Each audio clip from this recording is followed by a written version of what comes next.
পটলের তো অনেক রেসিপি ট্রাই করেছেন, আজকের রেসিপিটা চলুন দেখে নিই, দারুণ খেতে হয়। নমস্কার দর্শক বন্ধুরা, আমি পটলের একটা নিরামিষ পদ তৈরি করবো। সেই জন্য পটলগুলো আমি এইভাবে কেটে নিয়ে হলুদ মাখিয়ে সর্ষের তেলে ভালো করে ভেজে নিচ্ছি। আর কিছু পটল পেকে গেছে, সেগুলো আমি এর সঙ্গে ব্যবহার করে নিচ্ছি। দেখুন, আমি পটলগুলো ভেজে নিচ্ছি ভালো করে। আর আমি না এগুলো আজকে আর উঠাবো না, পটলগুলো ওতেই থাকবে। আর আমি ফোড়ন আজকে দিচ্ছি না। এইবার দেখুন, একটা পেস্ট বানিয়ে রেখেছি।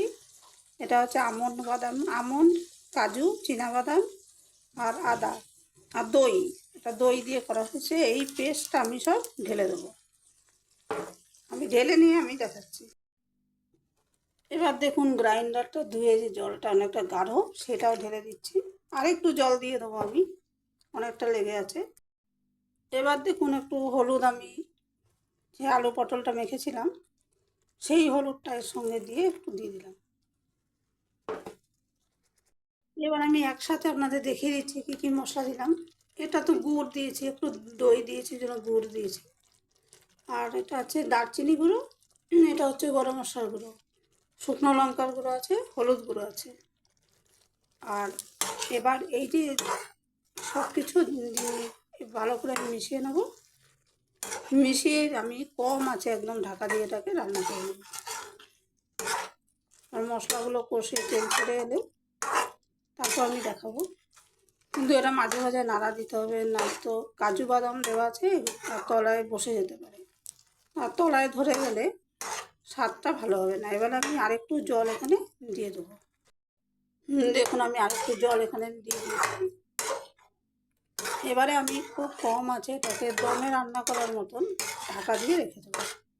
আর কাজু বাদাম যেহেতু আছে, মানে বাদাম যেহেতু এর মধ্যে আছে, আমন্ড, কাজু আর চীনাবাদাম, তো সেই জন্য আমি বারবার নাড়াচাড়া করে দেবো, নাহলে তলায় ধরে যাবে। দেখুন, আমি যে কম আছে মশলাটা কষাচ্ছিলাম, দেখতে পাচ্ছেন কত সুন্দর তেল ছেড়ে এসছে আর মশলাগুলো পটলের গায়ে মাখা মাখা হয়ে গেছে। এই পর্যায়ে আমি আর একবার একদম নতুন গৃহিণীদের জন্য বলে দিচ্ছি যে কাজু, আমন্ড বা যে কোনো বাদাম দিয়েই আপনারা রান্না করেন না কেন, বাদাম বাটা দিয়ে রান্না করলে খুব হাই ফ্লেমে দেবেন না। আর মাঝে মাঝে দেখে দেবেন, কারণ তলায় ধরে যায়। এই দেখুন, আমার সমস্যাটা হয়ে গেছে। আমি একটুখানি জল এতে দেবো।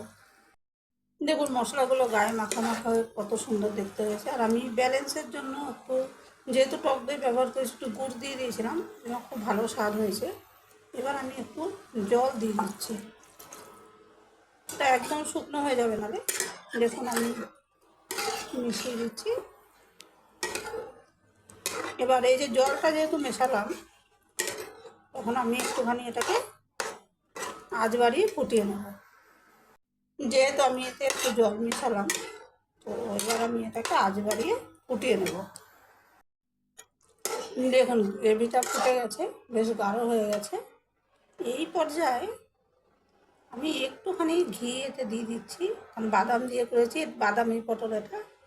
আর ঘিটা দিলে স্বাদ খুব ভালো হবে। তেল একটু বেশি দিয়েছিলাম আমি, তো ঘিটা একটু মিশিয়ে দিলাম। এবার আমি আর ফোটাবো না, কারণ ফোটালে আবার বেশি গ্রেভিটা শুকিয়ে যাবে। এই পর্যায়ে আমি অফ করে দিচ্ছি। এইভাবে পটল করে খেয়ে দেখবেন, খুব ভালো লাগবে। রেসিপিটি ট্রাই করে দেখবেন, দারুণ।